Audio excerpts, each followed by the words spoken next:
to you I'd like to introduce to you our speaker. And so if you do not want to be on camera, you can go off camera right now.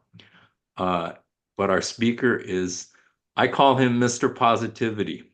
And he is an incredible, incredible person and a wonderful human being. I met him in person last year in Pennsylvania at Tim Sohn, showing up perspectives on cancer. And it's just like I did with Cyan and also Shannon. I met them in person there as well. And we've developed just wonderful, wonderful friendships.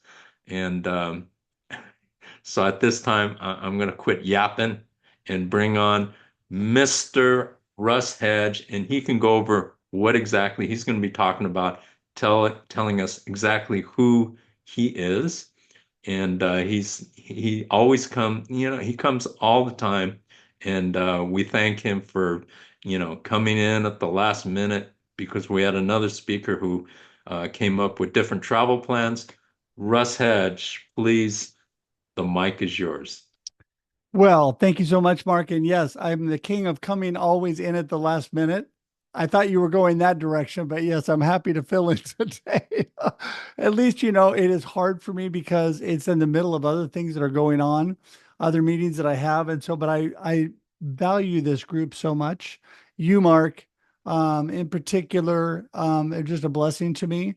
And I remember the first time we met and you were on my live stream and wow, just what an amazing encouragement, inspiration you are to me. So today I'm going to be talking about the power of perspective. And Shannon got to hear a little of this. This is kind of a slightly altered, and it's going to be a quicker version today because we're probably down to just over a half an hour of time. So I want to make sure that I get through this because I have to actually go at 10. So, but I just want to tell all of you what a blessing you are to me. Those of you even that I've just met, and Dr. Karina, we're going to have to connect. And George's, I sent a connection request to you. Stephen, I'm not sure if we're connected. I think we are, but if we're not connected, please connect with me at russhedge.com or on LinkedIn. Um, Definitely want to, community is so important to me. So important to me. I want to be a blessing to you. And I think you brought this up, George. My faith is very strong. I've been a worship pastor for years. God is my strength and my hope and my light. And I will proclaim that till my last breath. And he is the reason that I'm still here. So I'll talk more about that. I want to start off actually. I want to tell you guys a funny story. Shannon, I don't think has even heard this yet. And I'm not sure that Ariel's heard this. Cyan, I'm not sure you've heard this either, but went to New York this year to Perspectives on Cancer, and I was one of the speakers. And this, what I'm speaking about today is partially what I spoke about there. Loved it. Loved every moment of it. So many amazing friends. Big hugs from Ariel and Shannon. It was great. Wonderful. Had a great time. But I'm a small town boy. So New York's not really my vibe for long term. So I had a great time while I was there, but I was ready to go home. And so when I left, I had to leave the conference about an hour early, and I went downstairs to wait for my driver. And this is going to talk to a little bit about persistence and resilience in life. We have to deal with that with cancer, hanging in there.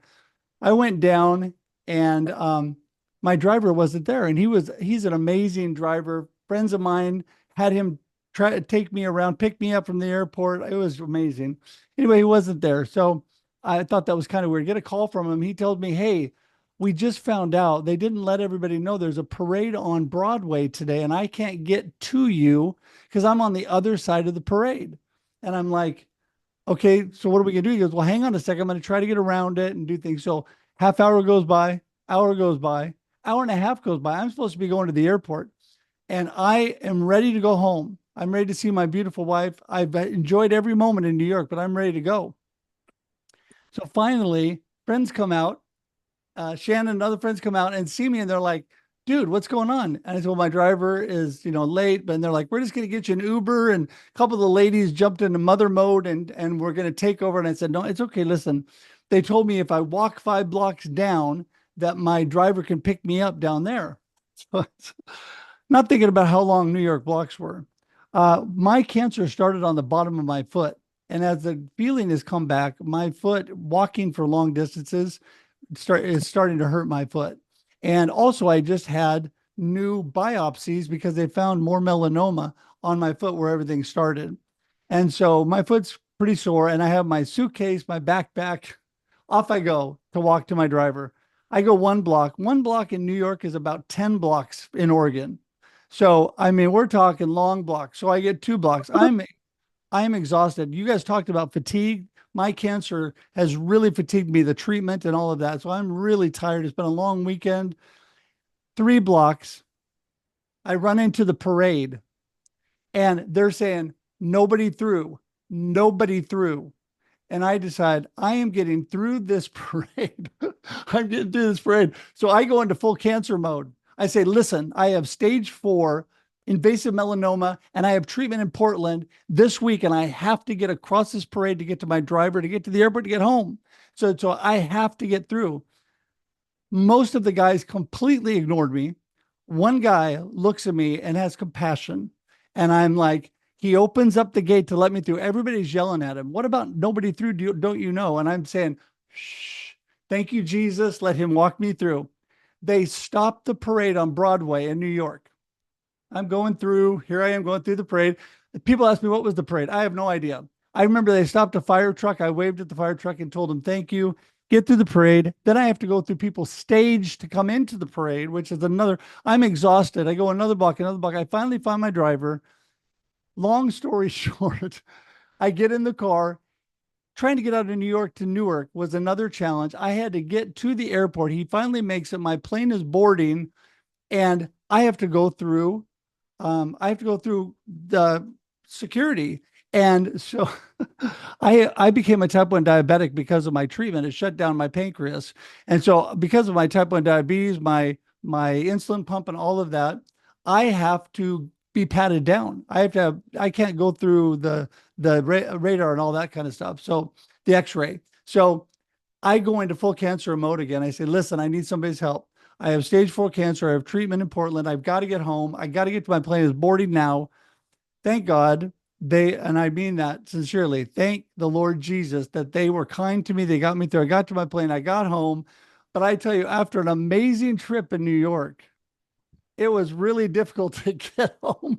I got on that plane. I pre-boarded. I limped on the plane. I pre-boarded. I sat down and I was like, thank you, Jesus. I was so happy that I made it on. But anyway, okay, that is my little story. My wife just laughs every time that I stopped a parade in New York. She goes, only you, honey, would be the one that would be stopping a parade in the middle of Broadway in New York. And yes, that was me. So anyway, I'm going to share my screen here because you've probably seen enough of me already, and I'm going to show you my presentation here. And let me actually get to that. Let's see, share, and I need to get to my presentation. Do. Okay, there we go. All right, and I got to shrink all you down so I can see this. You know, I have learned the power of perspective, living a life filled with hope through my faith, through my strength in God, and through I am a positive guy. I mean, Mark's right. My wife calls me Pollyanna. If you guys have seen that movie, I'm Mr. Happy. That's what everybody knows me as. It's my true God-given ability to inspire and encourage people and to be happy. And so I've been blessed as I've gone through this. It's been quite a journey, which I'll talk a little bit more about. But I think living a life with hope is so, so important. Okay. So I appreciate you all being here. I don't need to welcome you again because we've already done all that. I'm not going to do my laughter exercise today, but let me just make this point. Laughter is truly the best medicine, no matter what you're going through in life.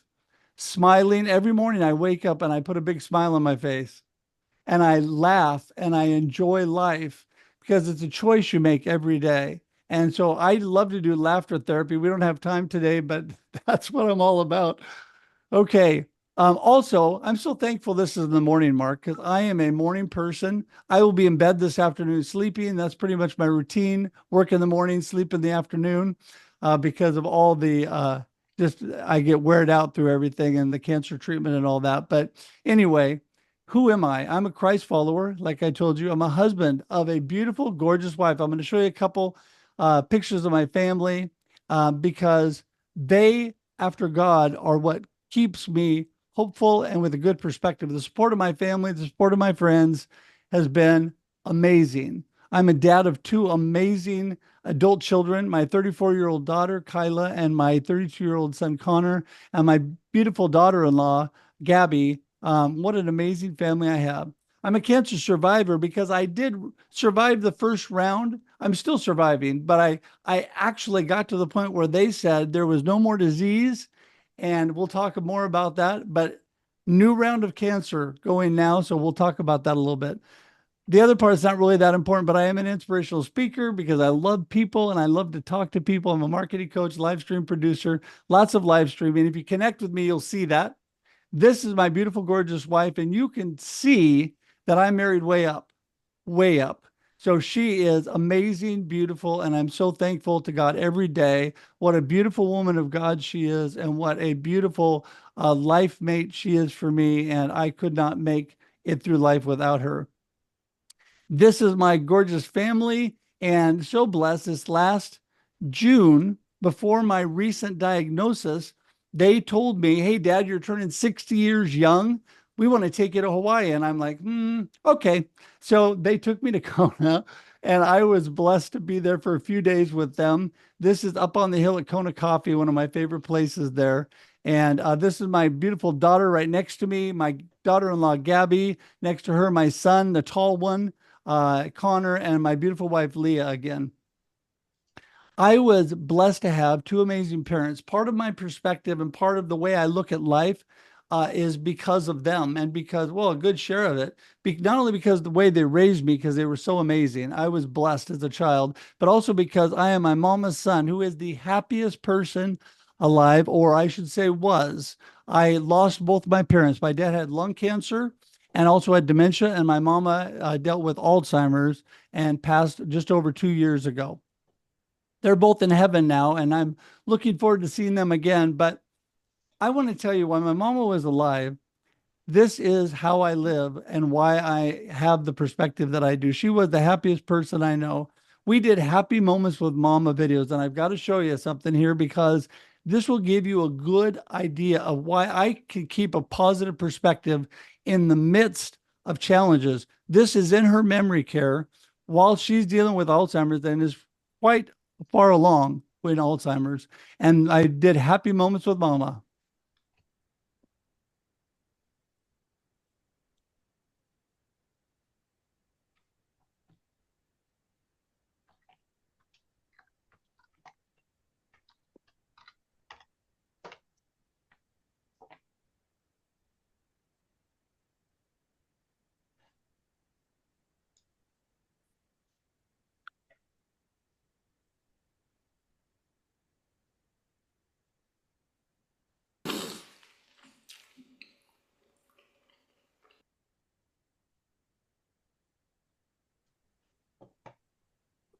I'm not, I'm not hearing any audio. Yeah, me neither. Okay, you guys aren't hearing it. No. Okay, that's fine. You know what?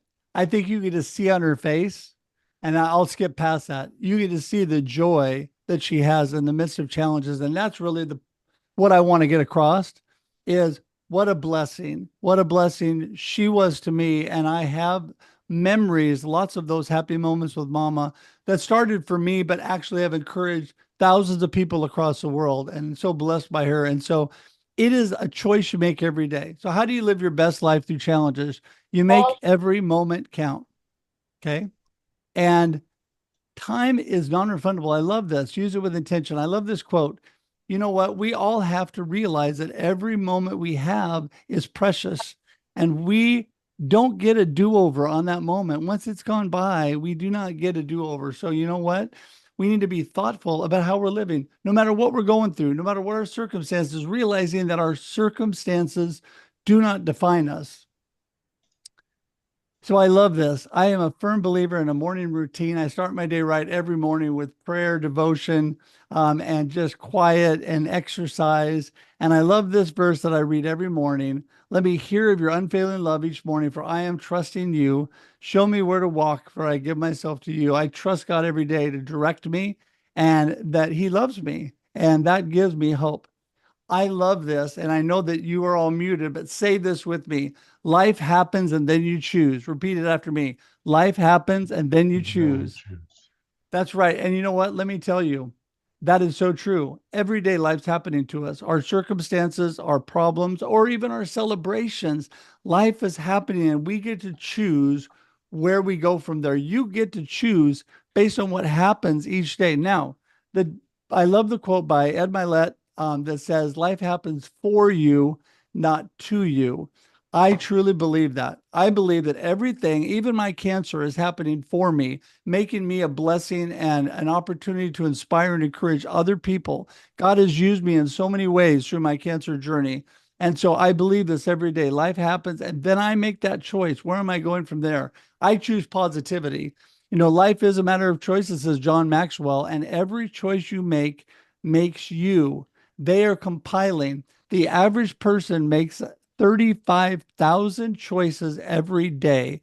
Every 24 hours, the average human being makes 35,000 choices. Now, a lot of those are subconscious, but a lot of them are conscious, and they're making little things every day. I'm choosing to click to the next slide. I'm choosing what I'm saying to you. I'm choosing where I'm looking. I'm choosing how I'm feeling. Every moment, we're making choices. So I'm going to tell you a little bit about my story, and this is why it's to be continued. I It began July of 2022 when I found what my beautiful wife and I thought was a wart on the bottom of my foot, and so about a month later, I told my beautiful wife, I don't think this is a wart," and she said, "Why?" I said, "Well, because now it's the size of a quarter and it's black." So I went into my dermatologist. They biopsied. Sure enough, invasive melanoma immediately referred me to OHSU in Portland, which is a huge, amazing hospital in Portland. And so up I went, and they found this, and they were going to do surgery on my foot. Though they removed half of my instep, and they had to move the other half over and rebuild my entire instep. So a lot of plastic surgery went into that. That's part of my foot problems I was talking about. And but praise God, I can walk. So I'm very thankful for that. But anyway, when they did that surgery, they also did a thing called lymph node mapping. And I'm sure many of you know what this is. Stuck a needle on the bottom of my foot. They followed the dye to where they thought if the cancer had traveled and metastasized, where would it have gone to? They removed a lymph node, and we thought no big deal. They thought they got it early and everything was going to be fine. But unfortunately, they found a tumor in my groin. So immediately went into treatment, and they did treatment on my body, immunotherapy infusions. The first round went pretty seamless, just tired and a few minor issues, but nothing major. And only to find out there was still cancer there, and I wasn't doing good afterwards. So they switched up the drug. Unfortunately, this time the drug kind of blew up my body. It shut down my pancreas. I became a type 1 diabetic. It messed with my eyes, had to have eye surgery, my ears, was about to get a cochlear implant. I'll explain that in a moment. And that also messed up with all of my digestion and a lot of problems with my body. So they stopped that and they did surgery again. They removed most of the lymph nodes in my upper right groin, and voila, back came from the hospital and the tumor board. Cancer was gone, no sign of disease. I was praising God. I was thankful. And I was on a quarterly check. Every 3 months, I was in for a PET scan, and occasionally had an MRI. And so everything was going along well till about a year later when they did this summer. They did the PET scan, and they found something they didn't like. They biopsied in my groin. They found another tumor. They found two nodules, cancer in my lungs, one on each side. They found a tumor in my brain. It had traveled all the way to my brain. And so they immediately went back into treatment. And then I just had my foot rechecked, and my dermatologist found more melanoma on my foot. So I'm treating that as well. So this was not the kind of news you want to get. But being the positive perspective guy that I am, talked to my doctor, and she said, I told her, I said, okay, what would you do for you? And she goes, this is the treatment that I would do if it was on myself. I said, great, let's do that. Can we start yesterday? And she goes, well, we can start pretty quick. So about a week later, they started. It was again infusions, immunotherapy infusions. And I asked her, I said, so with these infusions, what are my chances now at stage 4 cancer? What are my chances? She said, well, she's a wonderful doctor, but she's just speaking medically. She said, well, you have a 20% chance of remission. You have a 40% of partial remission and the cancer coming back. And I said, okay, well, thank you for that. I appreciate you. I said, so you're telling me in the flip side terms that I have a 68% chance, medically speaking, of failure. And she said, yes, that's true. And I said, and we know what failure means. And she goes, that's true. And I said, well, it's a good thing I serve a big God because I'm believing for much better outcomes. And she looked at me and she goes, okay. They like my positive attitude. They tell me that that is my number one thing going for me. And that definitely is helping me through this process. So, anyway, to this point today, I am doing immunotherapy infusions. They're keeping a close eye on my organs. I've had some digestive issues, a lot of heavy fatigue that I'm dealing with, but we're still moving forward.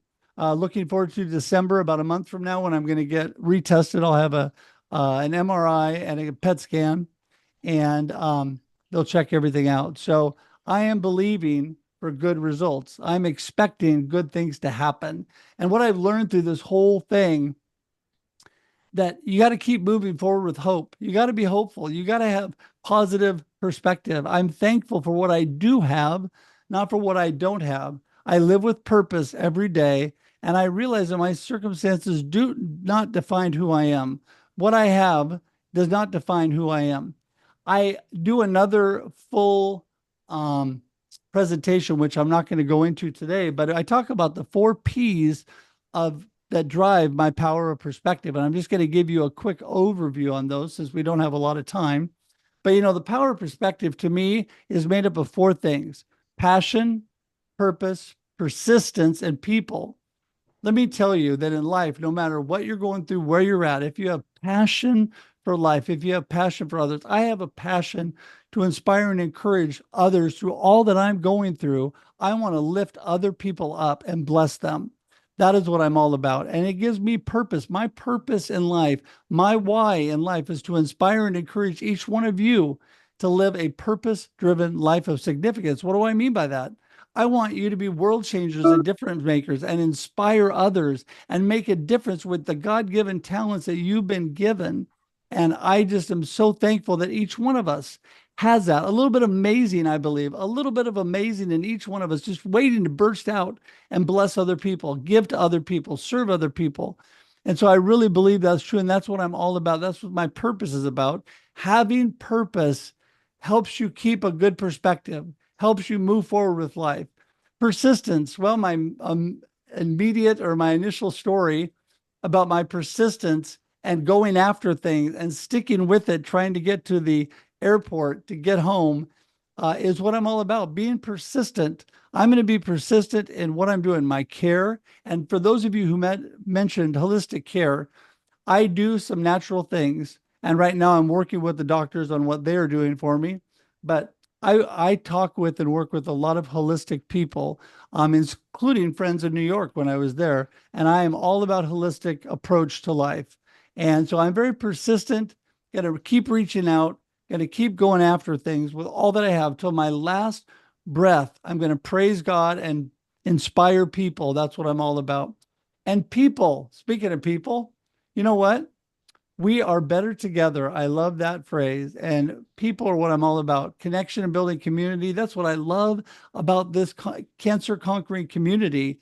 It's all about us coming together. It's all about us loving and blessing each other and helping each other through what we're going through. When I was at the conference in New York, I had people like Shannon, like Ariel people saying to me, whatever you need, whatever you need, I'm there. I will help you. I will be there for you.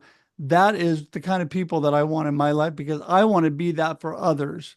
And so I am acting on a positive perspective. We can have it, but if we don't act on it, then it's not going to do a lot of good. I love this quote by Chuck Swindoll that says, I am convinced that life is 10% of what happens to me and 90% of how I react to it. And that is so true. You know, things are happening, life happens, and then you choose, right? And so it is happening all day long, and we're making choices. I love this quote by Johnny Erickson Tada. If you don't know her, she's a quadriplegic from a diving accident when she was 19 years old, has been an amazing influence, positive, encourager, and bless so many people without the use of her arms and legs. Perspective is everything when you're experiencing challenges in life. How many people here today you can say to me, and I can't see you right now, but I raise your hand just for your own good. If you believe that that perspective makes such a big difference when you're encountering your cancer, when you're encountering all that you're going through in life, whatever it may be, it makes all the difference in the world to keep a positive perspective. Now, choosing a hope perspective does not mean that you're happy every moment of the day. I am Mr. Happy, and there are definitely moments when I am not happy. When my cancer treatment, the last one before this round that I'm on currently, kind of blew up in my body, I had a really rough time, and I was not happy when I had high temperatures. I was throwing up constantly. I had rashes everywhere. It shut down my pancreas and my body went wacko. And I ended up in the hospital calling 911, getting to the hospital because my blood sugar went crazy. Those things happen to us, but you know what? We can choose a good perspective in the midst of all of those things. So I just am always choosing a hope perspective, believing and hoping for a better day tomorrow. My dad used to always say, his quote to me was, son, you know, I'm having a bad day. Things aren't going well. He would look at me and go, son, tomorrow's a new day. And what he meant by that was get a good night's sleep, wake up with a fresh perspective. It's a whole new day for you to be hopeful and look at what's going on in your future and not be negative because of what's happening to you. So my question to you is, what is your life perspective? Where are you right now? I think most of you are probably doing really well, but we all have our days. So think about that. What is your life perspective? Say it with me again. Life happens and then you choose. I want to tell you, hear that echoing my voice in your day and your brain every day. Life happens and then you choose. Life happens and sometimes it sucks and sometimes it's not good and sometimes it's okay to not be okay. But you know what? Life is happening for you. So as life happens, then you get to choose. Where do you go from there? Get through your emotional time. Get through your sobbing. The other morning, I found out a dear friend that just messaged me 2 weeks ago, just passed away a couple days ago. She just found out she had cancer 2 weeks ago. And within less than those 2 weeks, after she messaged me and asked me to pray for her, she passed away. I'm telling you, that really hit me hard. It hit me really hard. I was on my way to work. I called my daughter and I was bawling. I was bawling. I had to go through that emotion because it was the loss of somebody that I was really hopeful for and praying for, but it happened so quickly. Life is so short when you've got to live every moment that you're going through. So be passionate, live with purpose, be persistent in all that you do and do life with people, right? Come together in community like we're doing. I live life with purpose and on purpose. And I'm telling you, every day, that's the only way to live. Up, let me go the right direction here. There we go. I'll go backwards in my presentation. I choose hope every day. And I love these hands. By the way, I just got to give a huge shout out to my amazing business partner, who's just incredible. And she does all these things for me ever. And she's amazing, amazing help to me. I could not do this without her. So choose joy. I was going to play a little video at the end, but you guys can't hear it. So I'm going to have to skip that part. But I want to tell you, we are better together. Choose people and be in community. Love each other, help each other, pray for each other, live the life you choose, which is the subtitle of my book. It's up to you. You can do it. And I want to just give you this before I go. Contact information, russhedge.com. If you know my name, that's my website, everything about me. And also you can email me at russ@russhedge.com. There's my phone number. I love LinkedIn. as well. And with that, I'm going to stop sharing and come back to you guys. And Mark, do you want me to stop the recording? Yeah, why don't you go ahead and stop the recording right now? Okay, And let me. I just want to say that that was absolutely fantastic, Russ. And I know I figured out the key. That was the best I've ever seen you. And